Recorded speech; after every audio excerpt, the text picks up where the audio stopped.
In his X post, Vivek Ramaswamy argues that the problem isn't mass immigration, but American culture itself. It's a convenient theory, but one that misses the mark entirely.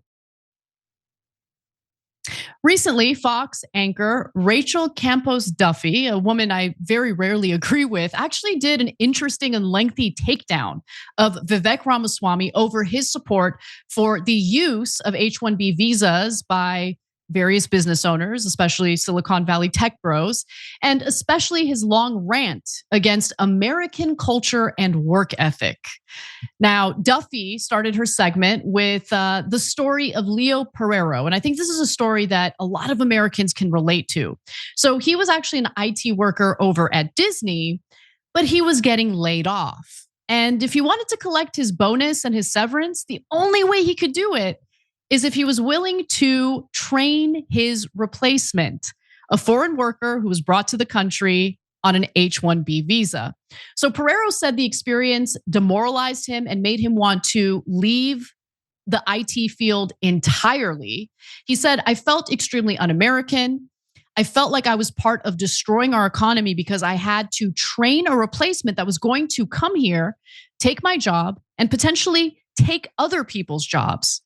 So that aside, let's watch more of what Campos Duffy had to say. Americans aren't opposed to bringing in more geniuses like Elon Musk, but let's not kid ourselves into believing Disney's replacements were all budding Einsteins. These workers are willing to put up with lower pay, longer hours, and overall worse conditions, unable to leave their jobs without risking deportation because they want to become citizens and bring their families over through chain migration. These companies are creating a permanent underclass of foreign workers. It's a rigged game designed to create cheap labor and make it impossible for American citizens to compete. This has been a problem for decades, and despite our leaders getting directly called out about it, they refuse to take action.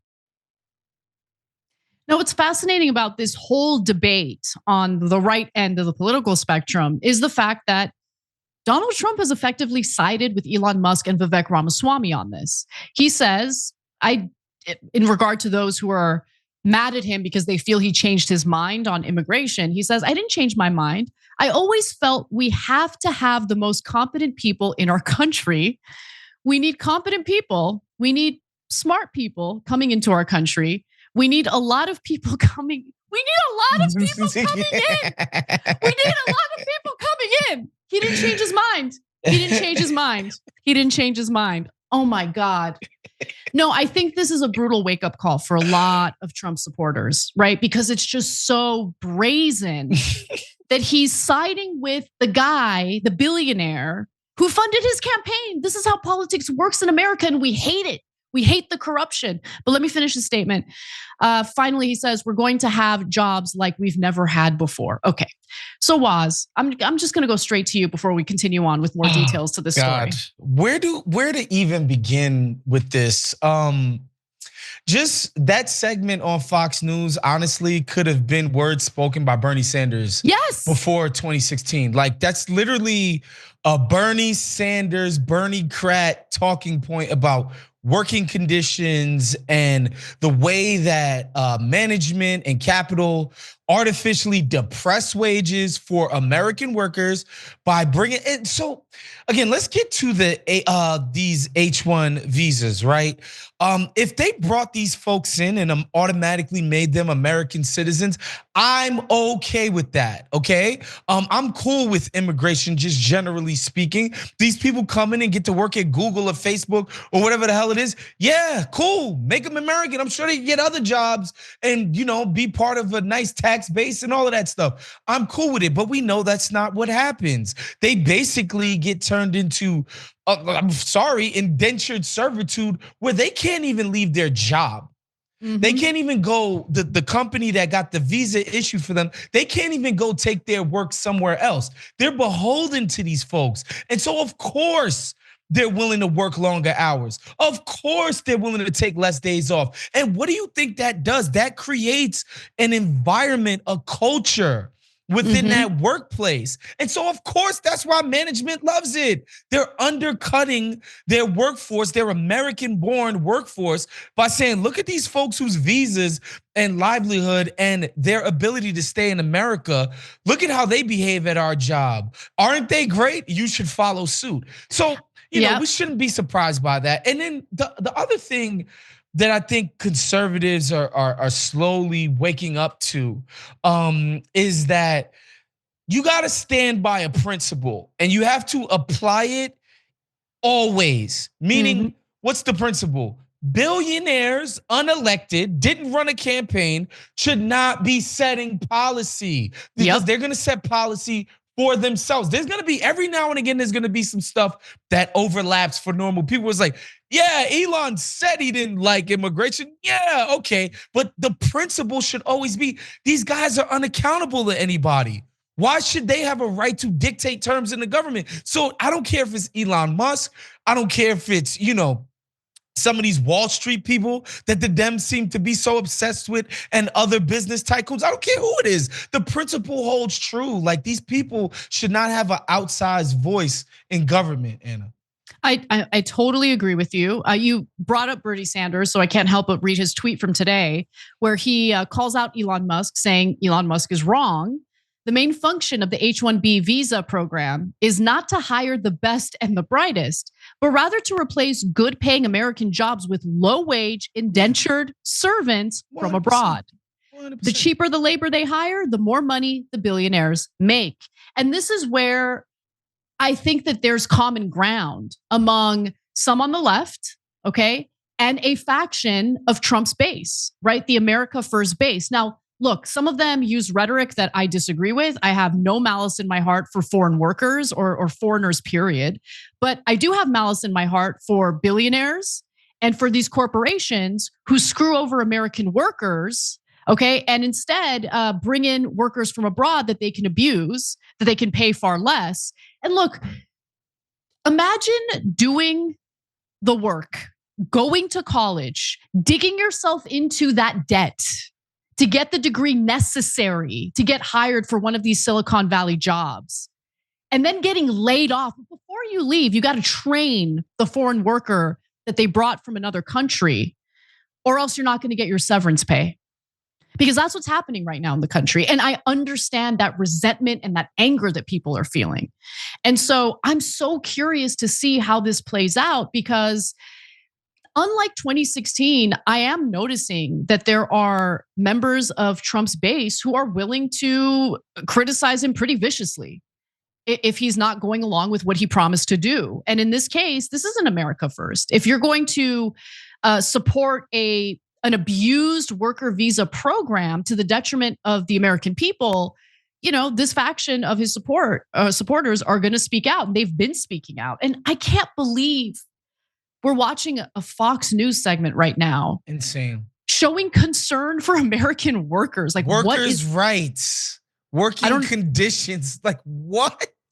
I love it. I love it. I'll take it. So let's pivot to the culture war element to this, because Duffy was furious at the fact that Vivek Ramaswamy essentially engaged in this lengthy Twitter thread or X thread, claiming that American workers are essentially lazy bums and their work ethic isn't great. And so they have no choice but to bring in foreign workers because their work ethic is much better. So as mentioned earlier, Campos Duffy went off on Ramaswamy's takedown of American culture. So if you've forgotten what he said, here are a few of the excerpts from that long rant. He said, our American culture has venerated mediocrity over excellence for way too long. By the way, productivity in America just keeps shooting up. But okay, let me continue. At least since the 90s and likely longer. That doesn't start in college, it starts young. A culture that celebrates the prom queen over the math Olympiad champ or the jock over the valedictorian will not produce the best engineers. If you grow up aspiring to normalcy, normalcy is what you will achieve. Normalcy doesn't cut it in a hyper-competitive global market for technical talent. And if we pretend like it does, we'll have our asses handed to us by China. Look, I'm so sick of like the China fear mongering. It's nonsense. Yeah, like the boogeyman utilized to beat American workers to submission. So Campos Duffy's response is interesting because on one hand, it covers the usual like Fox talking points about cultural Marxism and the like. But on the other hand, she also states that like there's more to life than making big corporations a lot of money. I know, it's crazy. So let's watch. American culture gave the world electricity, airplanes, cars, Elvis, the internet, Rocky Balboa, and Star Wars. What we're witnessing now isn't the failure of American culture, but the deliberate erosion of it. A demoralization campaign fueled by decades of mass immigration and an education system poisoned by cultural Marxism. Sadly, we're replacing American goodness with godlessness. Some of MAGA's newest members envision a cold, tech, and corporate future for us, one that fails to appreciate the humanity and vulnerability of our own citizens. Secularism, transhumanism, and AI will never satisfy the soul. America is not a sports team, and winning in the stock market is not my definition of success for America. I can't believe I just heard that last sentence, especially. I don't know what to make of it. There's just so much. There's just so much going on. So one of the more interesting parts for me watching this play out is the culture war on American culture. Like if we could just rewind when that whole thing about the Haitian immigrants in Ohio was going on, and some of the least foaming at the mouth Klansmen sort of people on the right were putting out like, look, like there are people who aren't just racist. It's like a bunch of people coming to their neighborhood and they feel like things are changing and this is not what they signed up for. They didn't give an okay and they feel like, things are happening under their feet. This idea that like their culture is now changing. What Vivek Ramaswamy just said is like, no, that's exactly what we want. We think American culture is deficient. We want to replace it with an Indian culture. And by the way, all of the worst parts of it and none of the good. Okay, nothing about community, nothing about like a sort of sense of belonging and togetherness and all of that. Just this idea that there are Indian workers who are willing to work themselves to the nub.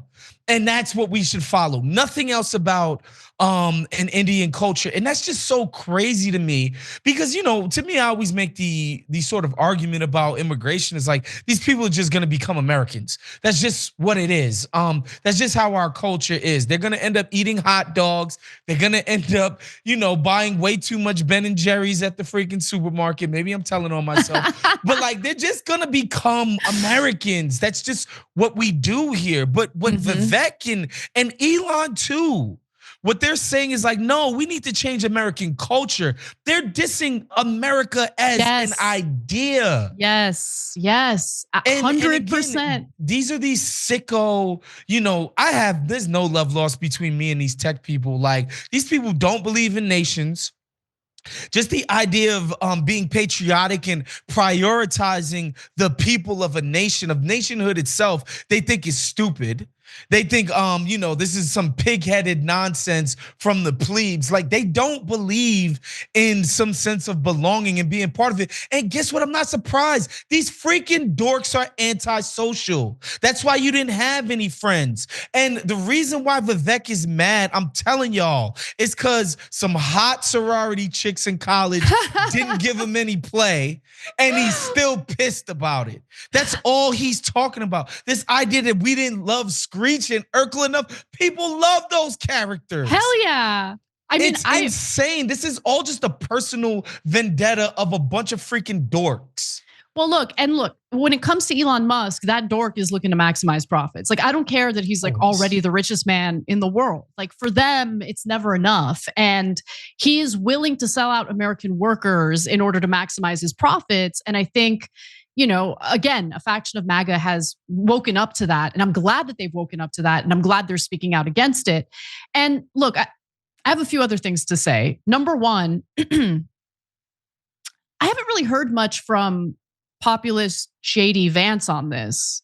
Could it be because Donald Trump has sided with Elon Musk on it? We know the vibes. Okay, so that's point number one. Point number two is, so if you're working so hard that you're almost like sleeping at the office every night, how exactly is that going to help with our lower birth rate problem?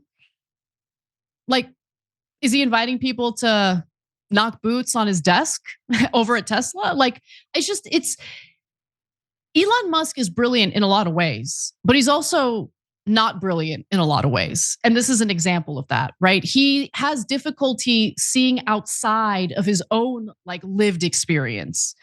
People are not going to be able to raise families if they're forced to work in the way that Vivek Ramaswamy and Elon Musk demand they work.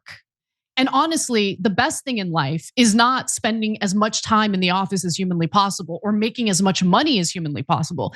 It is spending time with your family. But that's the thing. If you're working like that, you're not able to spend time with your family and you're not able to raise your own kids. And that's not the kind of life Americans want to live. And I support them in not wanting to live that kind of life. I totally agree with them in not wanting to live that kind of life. And if Americans are working hard, if they're going to school, if they're getting their education, they're doing everything right, and they're undercut by foreign workers because they get to, corporations get to abuse them and pay them less, well, that's wrong. And I'm glad that people are speaking out against it. That's not to say that the entire program should be eliminated.